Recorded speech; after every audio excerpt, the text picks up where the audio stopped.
Hello guys, welcome back to my channel. So guys, today niko na very different topic and sijui me personally ni kitu yenye nimepitia and I know what it feels like to be in such a situation, and I don't know kama kuna watu pale nje. I know wako, because a lot of kids, children, men, women find themselves in such situations. Kuna wenye wako lucky kujipata in a good environment, kuna wenye hawako that lucky. Don't mind about my hair, tabomoa sawa, lack of time my people, but I always tell myself ipo siku it shall be well.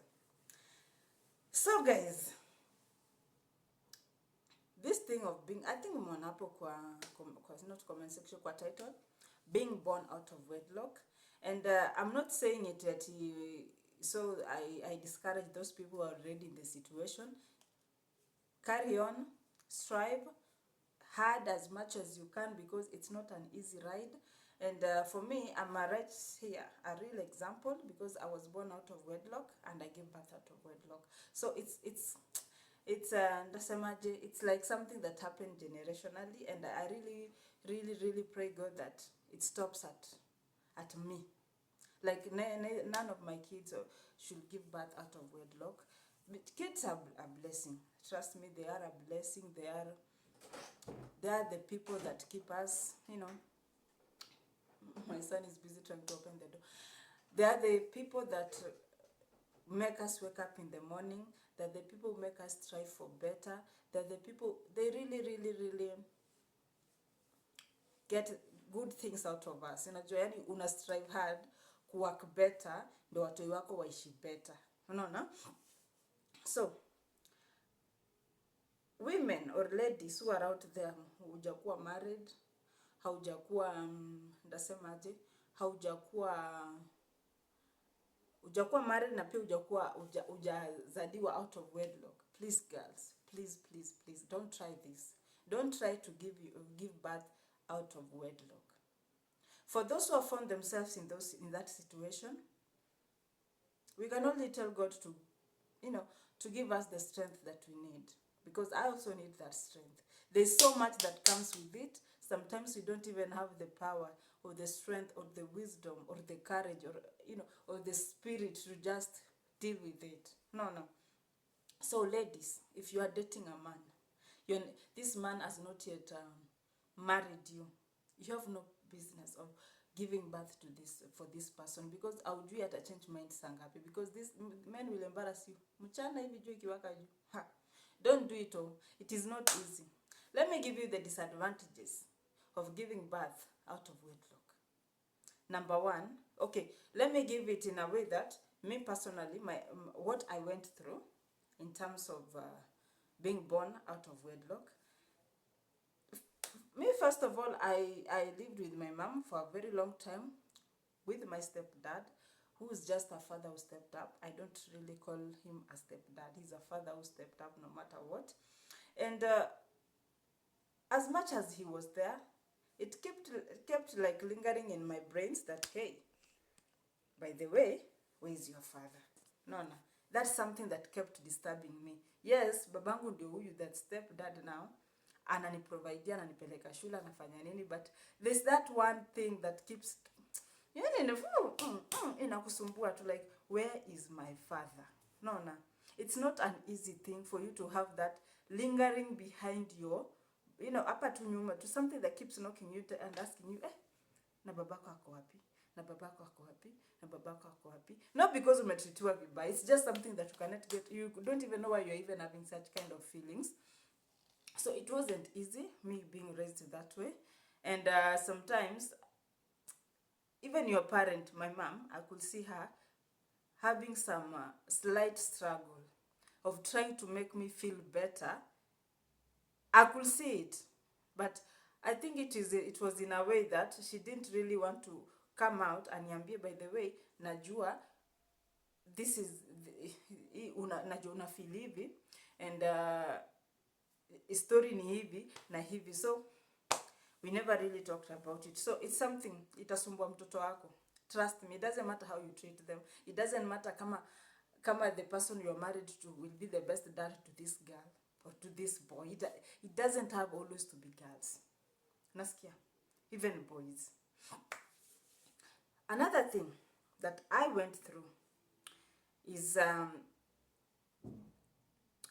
by the way, let me tell you guys, I never really went through a lot of things when I was growing up.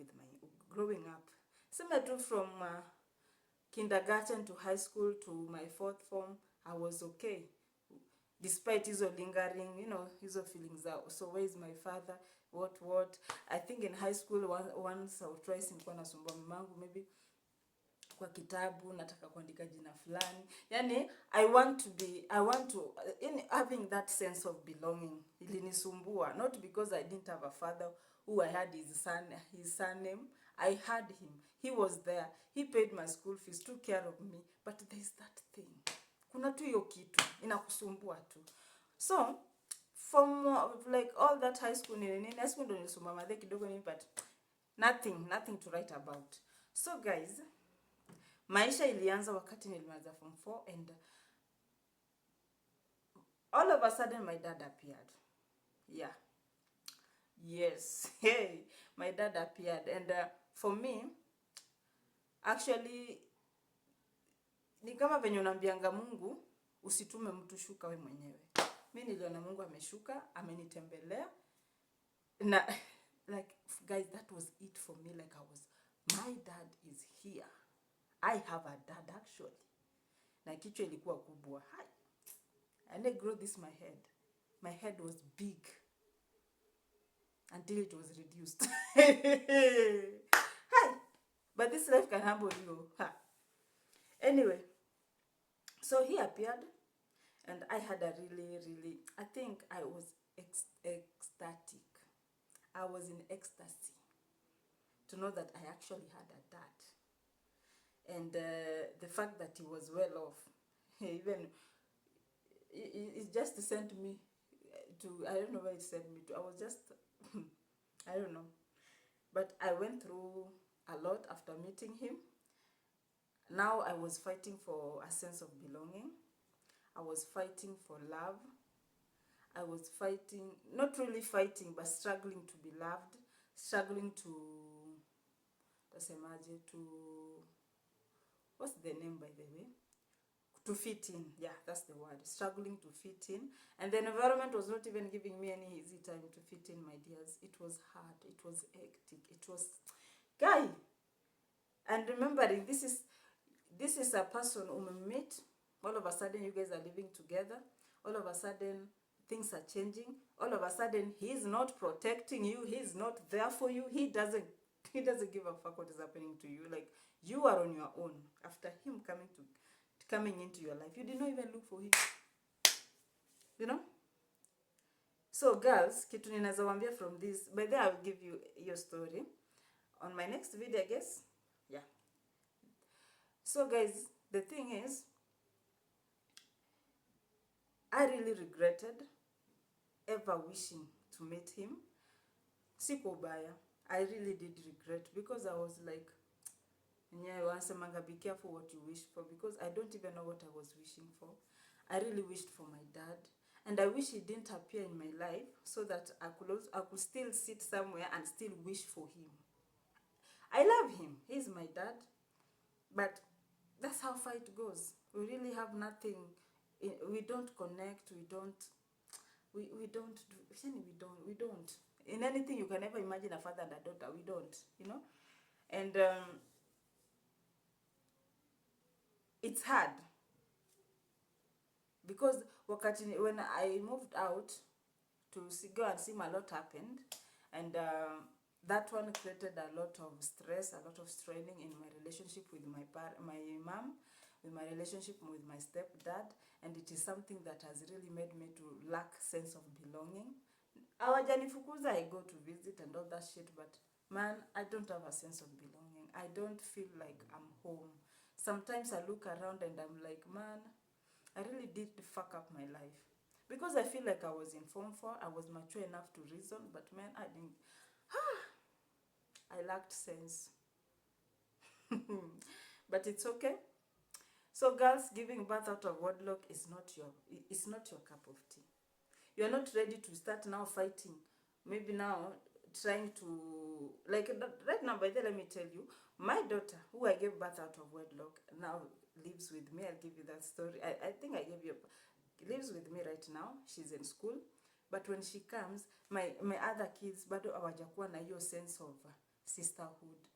They still are struggling. I can't blame them. They are struggling to merge. They're struggling to, like, mingle. They keep having issues. I really don't know, guys, what to do sometimes. I get so frustrated. And I also, something reminds me, you have to fight this because they're all your kids. They all came out of your womb. You all pushed them. You gotta sit down and see how to go through this, you know. I'm lucky that my husband accepted for her to come. I'm really blessed to have him. But now, man, I love her. I love the other ones. And I have to deal with all that. Because now, I want her. She has not been living with me. I'm trying to learn a lot as far as she's concerned. I have learned the other girls and I know what they are, who they are, what they can do, what they cannot do. And I'm also trying to learn her. And I'm also trying to understand the fact that she's trying to, she's trying to, what's the word? I don't know what, sijui nipe jina gani, hiyo kutry kumaji nini. So kila mtu anakuja na characters zake. Yeye amekuja na zake, hao wangu wako na, hao wangu wengine wote ni wangu. Hao wengine pia wako na zao, and I am trying for them to understand that they have to stay with each other, they have to tolerate each other, they have to love each other, like they have no options. That's the point. And guys, please niambie tu kwa comment section, like, how should I raise these kids? Because I feel like these other girls are not even comfortable being around her. They don't want to be around her.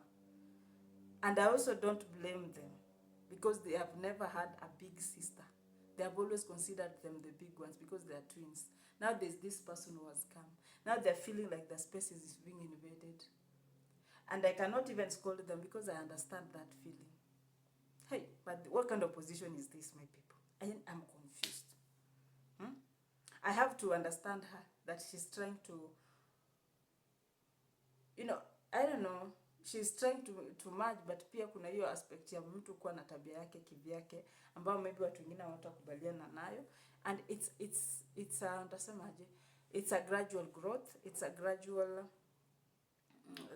what, in your gradual acceptance, whatever the name we can give it. So si rahisi, guys, si rahisi.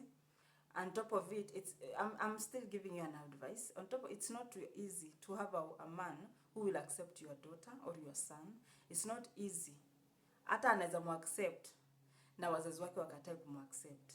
Ama wazazi wanaweza muaccept akuwe na issues na siblings. It is not easy. Something must kill something in this relationship. Something must kill something. Yani kuna tu kitu lazima tu happen. Iharibu the whole arrangement. And I am going through that. But I'm telling God to help me because I am happy that for once in my life, I have all my kids in one roof, under my roof, and I can see everything that they are doing and what they are not doing. But it comes with a price. Girls, you cannot afford the price. You cannot afford the price. And remember, there are those people who are being, kuna wale wanaume, maybe ulizana mtu mwenye ako, mi wangu mwenye nilizana it's another story. Story of my life, I can act a whole movie. He is not around. So, at least that side, I don't have so much struggle. But remember, for you will have that struggle. Because pia yeye atakuwa anataka mtoto wake. Huyu pia anasema kama unataka nikusaidie kulea mtoto, mleta mtoto huko. It's a push and pull. You know, a push coming into a shove and everything else, and it turns into ugly. So ladies, don't give birth out of wedlock. You cannot afford the price that it comes with. The price tag is high. It is expensive. You trying to understand these kids that you have given birth, plus the kid that is coming in. You understanding them is one thing as your kids because you are mature, but they will not understand unless they were given birth to and found her there. Inakuwa easier. But ukimleta kama watoto wako like my daughters are 12. It's hard. It's hectic. Women, ladies, you have no reason, you have no business giving a birth to a child out of wedlock, because the price you're gonna pay,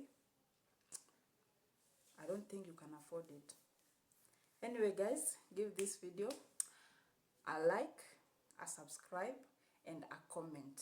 And above all, I love you guys. Stay tuned for Ezekiel videos. And naona kuna watu pale wananiambia oh Mora sijui mara wewe naona ni kama sijui uko na mpango na Ezekiel nini. Oh guys, let's be serious. Let's be serious. I'm a mother of 5. Let's be serious.